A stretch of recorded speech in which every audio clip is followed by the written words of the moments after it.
I'll make it to town. Tell him he can hurry, tell him he can take the freeway down. And away went Rudolph, a whistle like a merry. Howdy, brothers and sisters out there in YouTube land. This here is Grateful Panic, and I've got another video for you guys today. And today we are going to be taking a look at the Ruike P801. But before we do that, let's go ahead and check out today's pocket dump and take a look at what I was carrying today. And along with this guy right here, I was also carrying the Boker Beer Barrel Whittler, and I've been carrying this guy a lot. I absolutely love this knife. If you didn't watch the previous video where that guy made his debut, I received that as a gift from my Secret Santa in the Jimmy Slash group, and I absolutely love that slip joint. It's been my slip joint carry for the past several days. And my fixed blade carry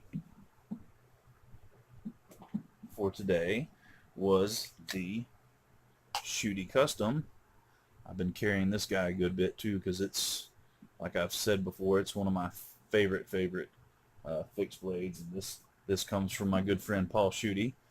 I've said it before, but in case you're new to the channel or haven't seen the videos that I've shown this in, he took an Ontario Knives Old Hickory butcher knife and customized it into this awesome fixed blade. I mean, this is the bee's knees right here. That's the feline's booty, and I love it. I actually did not carry a flashlight today. I'm sorry to say, guys, but sometimes I get a little forgetful early in the morning when I'm getting ready for work, and I'm getting my loadout on, and I forgot a flashlight today. And luckily I didn't need one at work. A lot of times I do need one getting in the machine and checking stuff out, but today I was good to go, so it worked out good. That leads us into the What Am I Drinking segment. And today I am drinking on a little bit of Second Self Brewery's Triforce IPA, and that's brewed right there in good old Hotlanta, Georgia, and that's some good stuff. But with that being said, guys, it's time to get down to the nitty-gritty. The knife of the hour, the knife that we've all been waiting for, or at least the knife that I've been waiting for, the review knife. And like I said, we are taking a look at the Ruike P801. And before we get to the meat and taters of this awesome knife, let's go ahead and get the boring stuff out of the way and get you guys some measurements, materials, and a weight. And what we're looking at is a closed length of 4 3/4 inches. We've got a fully open length of 8 1/4 inches. We have a blade length of 3 1/2 inches. And let's grab this handy dandy tape measure and get you guys an approximate cutting edge length. And the cutting edge is approximately 3 3/4 inches. And let's go ahead and break out the Lazarus scale and get you guys a weight. And with this lanyard, which doesn't weigh very much at all, we're looking at 4.2 ounces, 4.3 ounces. And the interwebs say that it weighs 4.23 ounces, so we're right on the money there, guys. Oh, let's get an across the pond weight. Sorry, fellas. Looking at 120 grams. Alrighty. So, material-wise, this entire knife is stainless steel. We've got a full stainless steel frame lock handle with stainless steel hardware all the way around. We've got a really cool, and I love this color blue. Like it just pops. You got a anodized blue stainless steel, very deep carry pocket clip. I mean, it's right on the edge there, guys. There is none of this knife sticking out of your pocket while you're carrying it. You got some cool blue accents on the pivot. It is, and I kind of wish they would have just gone ahead and done some blue anodizing on these barrel spacers back here. But I mean, it's cool like it is. You got the two stainless steel barreled spacers, so it is a fully open construction. This is a manual opening flipper, and the flipper tab has 0 jimping on it, and it doesn't need it because this thing fires like a rocket. You got a 3.5-inch blade of 14C28N Sandvik stainless steel, and that's in my opinion and my experience, that's a really excellent budget stainless steel. And to me, it's not a super steel, but I mean, it's not so much really a budget steel. I mean, it performs really well. It holds an edge for a decent amount of time. It sharpens up like a dream. I'm a big fan of the Sandvik steel. And I've said before, we use a good bit of Sandvik tooling at work, so I mean, seeing it perform in that application, it gives you a good bit of faith in how well their materials perform. This is a drop point blade. It is a full flat grind with a satin finish. You got blue anodizing on the dual pocket thumb studs here. You've got a little bit of pretty nice jimping there on the spine. It's actually some pretty grippy jimping, and that pleases me because, like I said, I don't really care either way about jimping, but if you're going to throw it on a knife, make it functional, and this is pretty functional right there. I dig it. As far as the ergonomics go, it's pretty daggum spot on. This right here, I mean, and for the price, you've got to call it a budget knife, but this is really, honestly, I had this knife a while back, and like a dummy, I sold it. I kind of did like a little budget knife bargain basement sell, and I just sold a heap of effing grows, Kubies, a rake, 2 rakes actually, because I had this in blackwash too, and the Land, I do not remember the model, but basically the Land version of this guy, and immediately after selling them and sending them off, I regretted the heck out of it because I sold a bunch of knives that I really liked to get one knife that I really like. So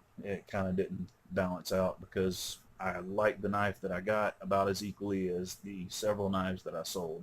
So this is one of my all-time favorite knives, period. Like, it's a great I mean, it's a great functioning knife, but I mean, it's something you can throw in your pocket if you're going out on the town, or you're going to be, you know, around people that may or may not understand the whole carrying a knife thing. And if you know, say, pull out a Cold Steel SR1, they might freak out and say, oh, it's got a machete. But I mean, this is something it's very harmless looking, but it's a great functioning knife, and the action on this thing is absolutely phenomenal. It's riding on bearings, of course, and I mean, it flips like a dream, and it closes like a dream, and it's smooth as silk. Like, everything about this knife is so stinking smooth. I mean, it's just a sleek, it's a very visually appealing knife. It functions well. I mean, it's got good blade steel, I mean, there's literally no faults that I can, and I mean, like I said earlier, the only fault that I could possibly find with this knife is anodizing these two backspacers here. I mean, but other than that, I have no complaints about this knife.